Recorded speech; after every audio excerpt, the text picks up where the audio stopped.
Hey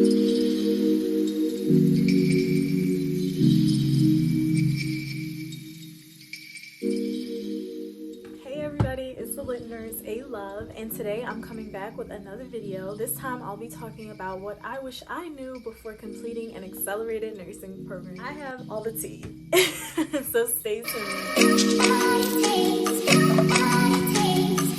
To give a little background information, I got my biology degree first, and then 3 years later I decided to enroll in an accelerated nursing program. And there are just a few things that I wish I knew before entering in this program, and that's what I'm going to discuss in this video, so let's jump right in. Number one, I wish I knew how emotionally, physically, mentally draining that nursing school actually was.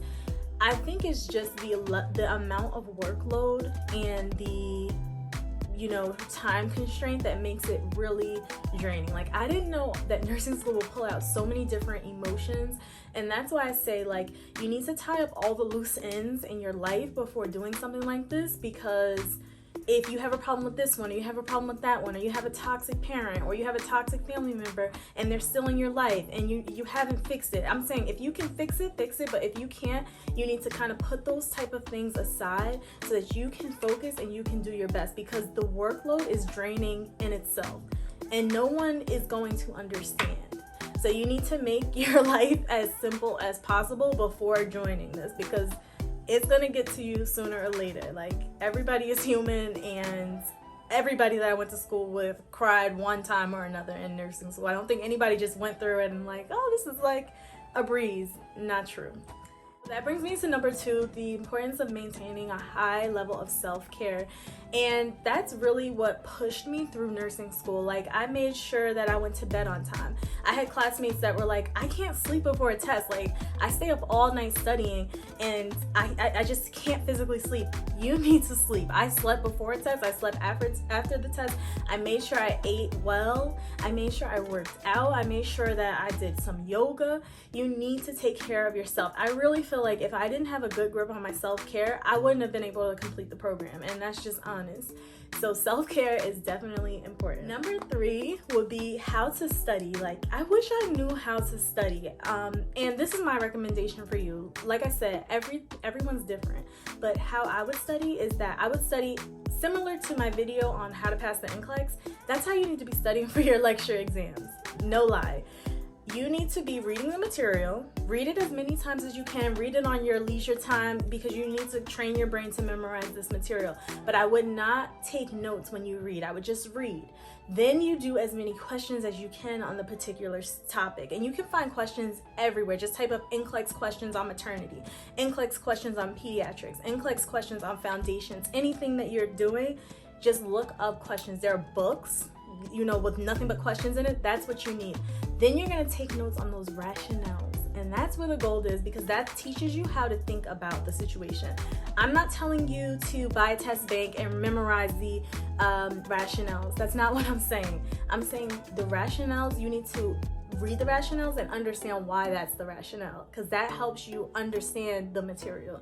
So you still need to know your stuff. You're going to be dealing with people. Lives are going to be in your hands. I'm not saying memorize things. I'm saying learn how to think. As I say all the time, think like a nurse. This is how you think like a nurse. You need to answer as many questions and take notes on as many rationales as possible. Trust me, that's how you study in nursing school. If you want to pass, I'm telling you. Do not try to sit there and take notes on your whole textbook. Girl, you'll fail. Okay. Number four, it would be to have a firm support system. And that just goes with everything I've just said. It's really challenging. It's a lot of work. You need that one person in your life that doesn't feel burdened by you talking about what's bothering you. That one person that's like, listen, call me. I don't care what time of night it is. You call me, you let me know what's going on with you. The person that's, asking you how are things going? What are things looking like for you? You need, even if it's one or two people in your life, you just need someone that is a firm support system. And you can even talk to them about it. Like, listen, I'm about to do this accelerated nursing program. Like, I'm gonna need you during this time. I need you to be there for me. And just prepare people around you for what you're about to go through, because it's really intense. And I think sometimes people could think, oh, she's just in school, or he just in class. Yeah, it's more than that. Like, it's been really like one of the toughest things I've ever done. And I can honestly say that, and I've heard people say it, but it's really real when you're in it yourself. Like, I'm like, oh, okay, that's what you mean by hard. Oh, okay, yeah. So you need a strong support system, definitely. Moving on to number 5, is what's surprising to me, that there are so many cliques. Definitely a minority in the program, and you know, it was 3 African American people that graduated in my class, and I just noticed that other groups of people, they linked up quickly. They shared notes with each other. I've even had someone tell me, oh, our study group is full, but if you get some good notes and we have some good notes, we can share with each other. Like, people, be ready for people not willing to study with you, okay? Like, it's very cliquey, very immature, and I'm you know, I'm with adults. It wouldn't be like that, but that's something that was really disappointing, because I could be, you're telling me you don't want me in your study group, but I could have information that will help you totally succeed, or I could be processing it in a way that will help you think about a question, but yet you're saying no. It's always better to work together, but when people don't want to work with you, guess what? 7 is be your own cheerleader. We are our own cheerleader over here. Like, I don't have to be in your study group because I am my own study group. You network, yes, because just because someone doesn't want you in their study group, if you get in cool with one of them, they might say, hey, you know, we made these notes, here, take them and study. So I'm not saying to be closed down into yourself. Definitely network. And also, more people helped me that I know gave me more materials than people that I did know. So you have to keep that in mind. Definitely network, but just remember, you are your own cheerleader, okay? So no one's gonna push you harder than yourself. And definitely, yes, work with groups, but definitely make time to study alone, because that's, for me, that was the best time where I really got a good understanding of the information. At the same time, other people think differently from you, and that could really improve, you know, your test scores, because maybe they might be able to help you think about something differently than you're already thinking about it. So work with people, but be your own cheerleader, period. Number 8 is avoid distractions. Okay, I can't emphasize this enough. I went off of Instagram for a whole year. Go off of Instagram, go off of Facebook, just put in the time. I'm telling you, stop dating the F-boys, stop dating the F-girls. Like, if you don't have a solid relationship in your life, like someone that's supportive and someone that's helping you and talking things out with you, and they're already your boyfriend or girlfriend or your wife or your husband, and they're really strong in your corner, that's awesome. But if you don't have that and you're trying to date in nursing school, it's not the time. Like, I didn't have a boyfriend, I don't have kids, no husband. Like, I was able to really just focus in on what I had to do. Now, if you have kids and a husband and a family, then it's even more important for you to erase any other distractions that you can really, like, get rid of. All that stuff is gonna be right there. All the memes and the challenges and TikTok, it's gonna be there when you graduate in 18 months. You're not missing out on anything. Number 9, I didn't know how much self-teaching I would actually be doing, and I really felt like that. I felt like my program was super expensive, yet I didn't really get help that I needed it from the instructors. I felt like they didn't tell me the things that were gonna help me to succeed. It was more like, let me see if you can succeed, which I feel like is horrible. So just expect that there will be a lot of self-teaching. There are times where you're gonna have to use YouTube, use different resources, answer as many questions as you can, and read those rationales. You're gonna have to, like, do what you can to succeed almost. It's like survival of the fittest. Like, honestly, I went to school with 40 people, 20 of us graduated. So that lets you know what's really going on. You need to be your own cheerleader. You need to be your own self-advocate. And there's a lot of self-teaching. That's just what you have to deal with.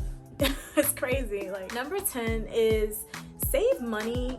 If you're able to, it's really important. Like, yes, we're gonna take out loans, you know, most of us are taking out loans, but save spending money if you can. Like, I would save thousands of dollars in spending money if you can, because you might need to stop working, you might need to start working part-time. You don't know what's gonna happen, because the workload is real. Like, it's intense, it's a lot of self-teaching, you're spending hours a day studying, and you might not be able to work. And then they tend to throw all these things at you. Like, my accelerated program, it was like, oh, this is due, that's due, you need this new $800 book, oh, we're using this $400 program, oh, now we need to, like, I was like, what? Like, all these, like, you know, prices and things that we needed, and this is mandatory and that's mandatory, and it all adds up to money.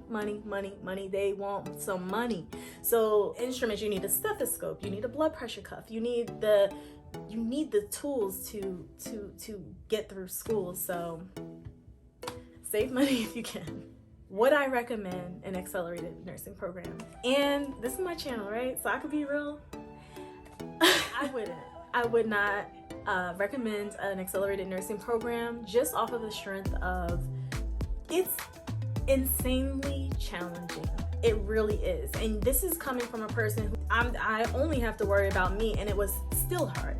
I had the privilege of being able to work less. Like, I did odd jobs sometimes, and it was still hard. Like, so you factor in that you're working full time, and some people did it. I'm not here to discourage anybody. Some people absolutely did that. You factor in the fact that you have a wife or a husband and you have kids. You have to have solid foundation. You have to have that self-care. You have to have that strong support system. You have to have yourself in check, you know, especially if you have other really big roles that you play in your life and really big responsibilities. The workload is crazy. The time constraint of the time that you need to understand material is crazy. So this is why I say no to an accelerated program, because at the end of the day, we're out there and we need to know this information. We need to know how to be really good nurses. And I just feel like that takes time, you know. I did it, and I worked really hard. Like I said, I was in the books all day long. It's not like I don't know my information, but for most people that is intense. And I'd rather, if I could do it all over again, I would have rather took my time in a 3-year program. I'll be honest, like, I really would have. I almost went crazy. I lost my mind, and it was just me. So you factor in your life, right? You factor in the responsibilities that you have. You factor in where you're living at, who you're living with. It might be worth it to just do the 3 years at a slower pace so you can really get this information. However, I'm not here to discourage anybody. That's not what we do on this channel. If you want to do the accelerated program, you do it. I did it. I finished it. So who am I to say you can't do it? I'm not saying that. Go do it. But make sure you have these things in order. Make sure you put yourself first, put your self-care first, tie up loose ends. Get toxic people out of your life. If you can't fix it, get them out of your life. Avoid distractions. Do not date. This is not the time to find your match. Like, just do school. Have your strong support system. Get off of social media for a minute. TikTok, all the challenges, all that, it's gonna be there. Don't worry. And you know, go for yours. And that's my advice. That's what I wish I knew, and I hope this helps you guys. If you like this video, please like, share, and subscribe to my channel, and make sure you hit the notification bell so you can know when I post more videos like this. Okay, take care, guys. Be light, be well, and always believe in yourself, because we can do anything. You can do anything.